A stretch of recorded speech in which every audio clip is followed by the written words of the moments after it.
Hi ബച്ചമാരെ, ഞാൻ ഇന്ന് കണ്ട സിനിമ ടെർബോ.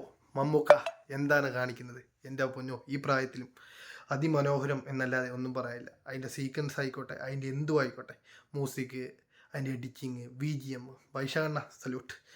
എന്താ പറയുക, മമ്മൂക്ക കൊത്ത വില്ലൻ. ഫൈറ്റ് സീൻ എന്നൊക്കെ പറഞ്ഞ് ഇതുവരെ കണ്ടിട്ടില്ല. ഇനി ഇതിൻ്റെ മേലെ കാണാൻ കിടക്കുന്നേ ഉള്ളൂ ഒരുപാട് സിനിമയ്ക്കകത്ത്.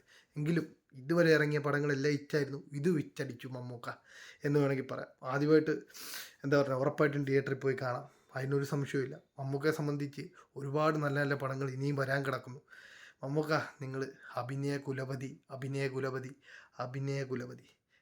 Super movie, super movie. ആർക്കും ഫാമിലി ആയിട്ടൊക്കെ പോയി കാണാം. ഫസ്റ്റ് ഹാഫിനെക്കാട്ടിലും സെക്കൻഡ് ഹാഫ് ഒരു 100 മടങ്ങ് എൻജോയ് ചെയ്ത് കാണാൻ പറ്റി. തിയേറ്ററിൽ സെക്കൻഡ് ഹാഫൊക്കെ എണീറ്റിന്ന് തുള്ളുകയായിരുന്നു സത്യം പറയാം. അത്രത്തോളം എൻജോയ്മെൻ്റ് ആയിട്ട് ആ സിനിമ എത്തിച്ചു എന്ന് വേണമെങ്കിൽ പറയാം. തീർച്ചയായിട്ടും കാരണം, കണ്ടിരിക്കേണ്ട പടം. Thank you.